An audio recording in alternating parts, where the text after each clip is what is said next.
जय श्री कृष्ण। नमस्कार दोस्तों, आज मैं आपको लपसी और तपसी की कहानी सुना रहा हूँ। एक लपसी था, एक तपसी था।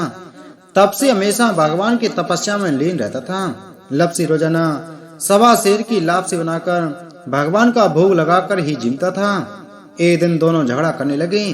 तपसी बोला, मैं रोज भगवान की तपस्या करता हूँ, इसलिए मैं बड़ा हूँ।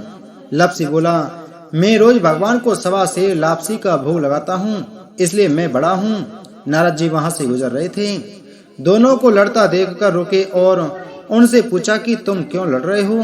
तपसी ने खुद के बड़ा होने का कारण बताया और लपसी ने अपना कारण बताया। नारद जी बोले, तुम्हारा फैसला मैं कर दूंगा।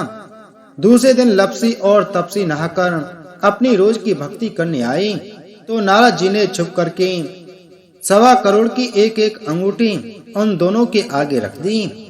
तपसी की नजर जब अंगूठी पर पड़ी तो उसने चुपचाप अंगूठी उठाकर अपने नीचे दबा ली। लपसी की नजर अंगूठी पर पड़ी लेकिन उसने ध्यान नहीं दिया। भगवान को भोग लगाकर लापसी खाने लगा। नारद जी सामने आए तो दोनों ने पूछा कि कौन बड़ा। तो नारद जी ने तपसी से खड़ा होने को कहा। वो खड़ा हुआ तो उसके नीचे दबी अंगूठी दिखाई पड़ी। नारद जी ने तपसी से कहा, तपस्या करने के बाद भी तुम्हारी चोरी करने की आदत नहीं गई, इसलिए लपसी बड़ा है। तुम्हें तुम्हारी तपस्या का कोई फल भी नहीं मिलेगा। तपसी शर्मिंदा होकर माफी मांगने लगा। उसने नारद जी से पूछा, मुझे मेरी तपस्या का फल कैसे मिलेगा। नारद जी ने कहा, यदि कोई गाय और कुत्ते की रोटी नहीं बनाएगा तो फल तुझे मिलेगा।